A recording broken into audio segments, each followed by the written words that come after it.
This past weekend, my family and I went to Salt Lake City FANX, and it was really fun. And a really cool family friend of ours, of me and my mom, let us stay in her home, which is a very old home that was built in 1892.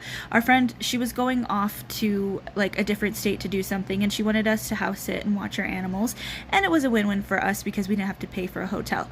But like I said, this is a historical house. It actually has a plaque, and it was built in 1892. Little backstory: the house was built by a father who gifted it to his daughter when she got married, so it was a wedding gift for her new husband and her.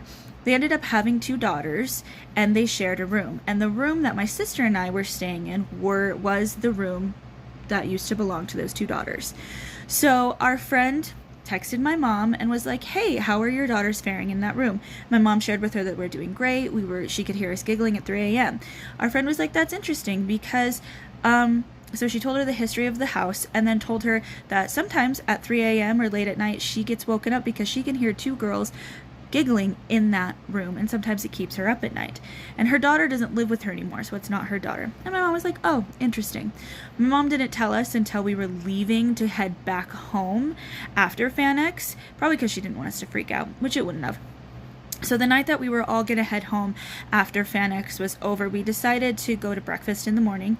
But first we woke up, we cleaned up the room, packed up our stuff, we made the bed. I opened the windows halfway because that's how we found them when we got there.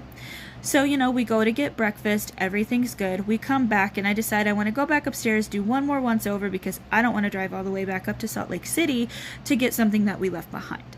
And so I go back up there, I open the door, and I'm looking around, and then while I'm turned away from the windows, I hear this shh sound. I look behind me, and I shit you not, I see one of these windows go up all the way by itself. Now, if this was a normal window from a house that was built now, I'd be like, "Oh, it's just the wind draft." But these windows were original windows, and them bitches were heavy. Those took me 2 hands to even lift halfway the way that I left them, let alone me pushing them up all the way to the top. And I watched this window get pushed all the way up, and my fight or flight kicked in. When you can sense something but you can't see it, it kicked in.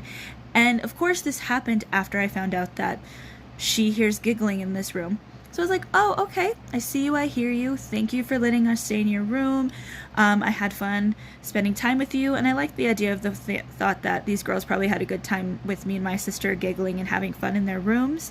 But it did scare me a little bit. But it was really cool to see and to experience the house. So that was really fun.